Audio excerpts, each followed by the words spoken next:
How yous doing? It's me, Logan. I'm downtown, walking in the parade and that. And this is like my 5th or 6th St. Patrick's Day parade carrying the flag. I'm proud to carry the Stars and Stripes down here in my hometown of downtown Pittsburgh. Everybody from around the world, Europe, America. This is the Pittsburgh St. Patrick's Day Parade. A fantastic parade, one of the most world famous. Like I said, New York, Chicago, Boston. Pittsburgh does it right too. Thank you. So before the parade starts, I wanted to highlight one of Pittsburgh's most immaculate places, landscapes, Old St. Patrick's Church down here in the Strip District in Pittsburgh, Pennsylvania. As you can see, this is one of the most pristine, beautiful places, in my opinion, in the United States of America. And many people don't know about this. A lot of Roman Catholics or just Americans in general don't know about this. But for all yins in Ireland, if you want to come to a place that is gleaming with Irish culture, Irish heritage, Irish traditions, I would suggest coming to Old St. Patrick's Church down in the Strip District in Pittsburgh. Right here we got the man himself, St. Patrick, the patron saint of Ireland. But look at this church. Look how immaculate and amazing this church looks. I mean, as a Roman Catholic personally, it really encapsulates the majesty of the Roman Catholic Church. But as for St. Patrick, or the church itself, this church actually, the original church before this current one, burnt down 90 years ago in 1935. This church was constructed in 1936, which was actually 90 years ago next week. It was dedicated on March 17th, 1936 on St. Patrick's Day. And what I'm going to do is in the video, I'm going to talk a wee bit about St. Patrick's, and St. Patrick's Day coming around the corner. Why not? But the landscape and the architecture of this church really reminds me of my time when I was in Northern Ireland, because even though Northern Ireland, it's a very controversial, many against from Ireland or Great Britain or United Kingdom are going to agree with me, but Northern Ireland is still, you know, Ireland. I mean, I'm not being a nationalist. I know that there's many people in the unionist perspective that think that Northern Ireland still belongs to the United Kingdom, but that's regardless at the moment. But there's a lot of representation to my perspective when I was in Northern Ireland, here in the courtyard at Old St. Patrick's Church in Pittsburgh. But I mean, look at the majesty. I mean, even though if you're a Protestant, you're going to look and you're going to go, okay, whatever, whoop-de-doo. But regardless, we Roman Catholics, we love statues. Okay, we love this kind of stuff. This, you know what I mean? The Virgin Mary, of course, yins know. But look at the Irish representation. Look at the ancient Irish architecture that is represented here. This church was actually, like I said, constructed in 1936. But the original Old St. Patrick's Parish, the church itself, was established in 1808. And many different churches came and went because they burnt down over the past 200 and some years. So as we can see, this is the current 1936 church. But it's amazing that a church 90 years old is still standing and looking this pristine.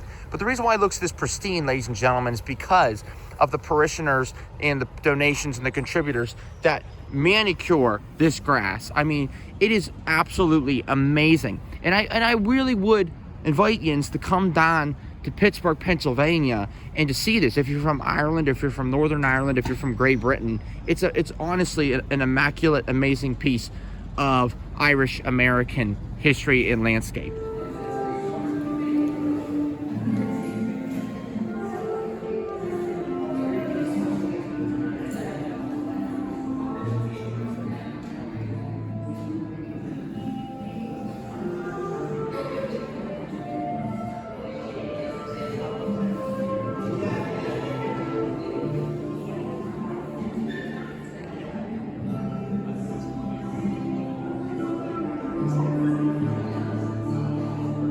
I want yins to check out this view for a second. If you're from the United States, you're from Ireland, United Kingdom, Europe, I don't care. Check out this view of Pittsburgh. A pristine, amazing view of downtown Pittsburgh. This is where we stand in the morning before the parade. As you can see, it is empty at the moment. This is where everybody's gonna line up before the parade. So It's going to go all the way down. But look at the view off into their top left when you're standing here. We're going to march through down here, and then we're going to curve left through downtown Pittsburgh. But that's the parade route. But this is an angle, and this is a perspective that many people, many of the spectators don't get to see. You don't get to see this representation of the parade.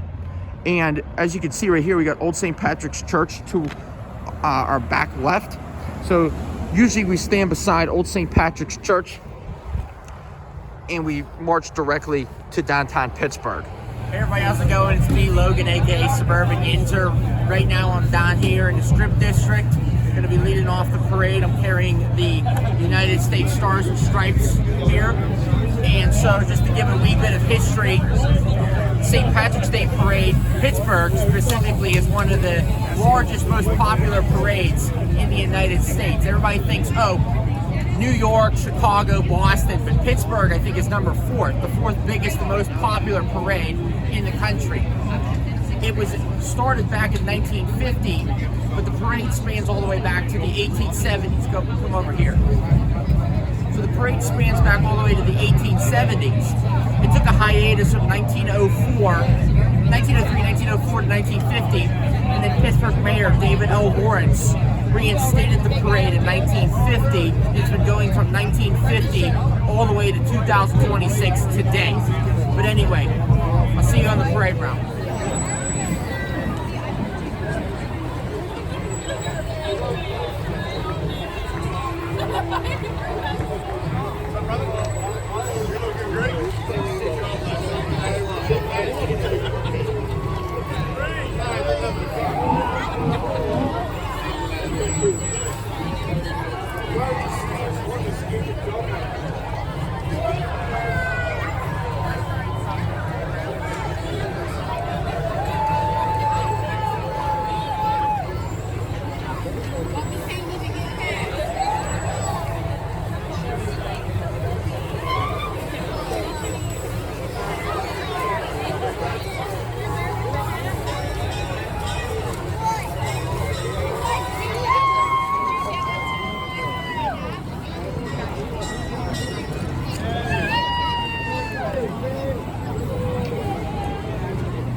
Hey, how are you?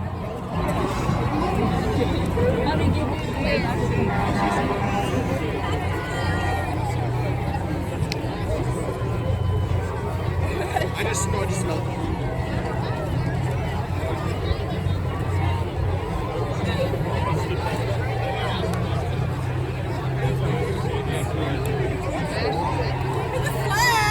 Hey, how you doing? Yeah. I have that dinosaur you gave me on my desk at work.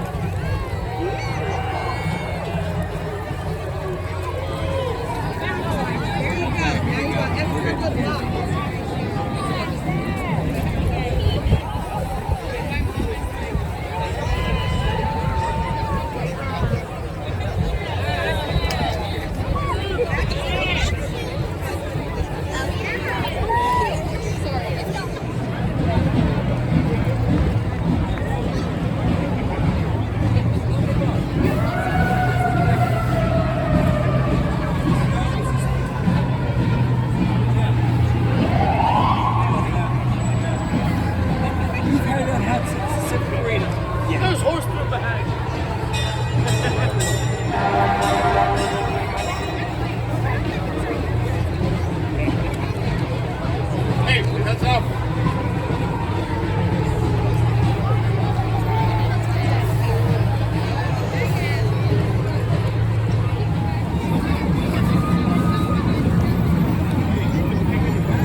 Of course, you always have to have the Palestinians with their bullshit.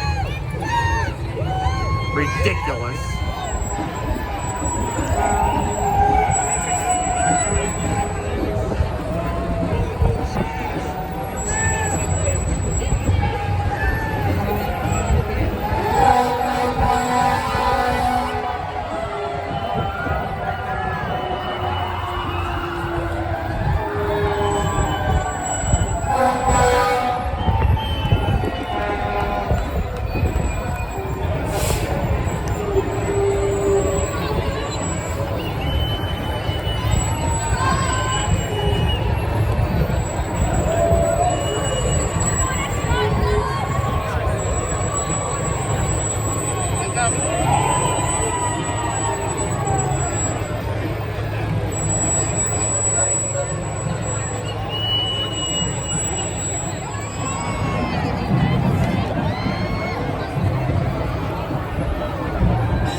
Coming up now is LAOH Division 21.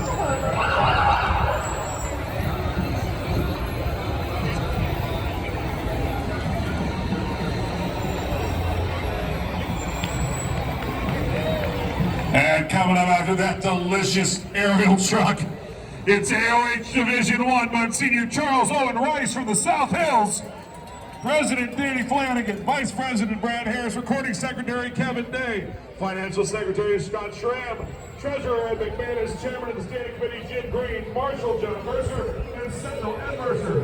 Here today, they're in the South Hills, and it's AOH Division 1, Monsignor Charles Owen Rice Division. Hey, how you doing? Good to see you. Always.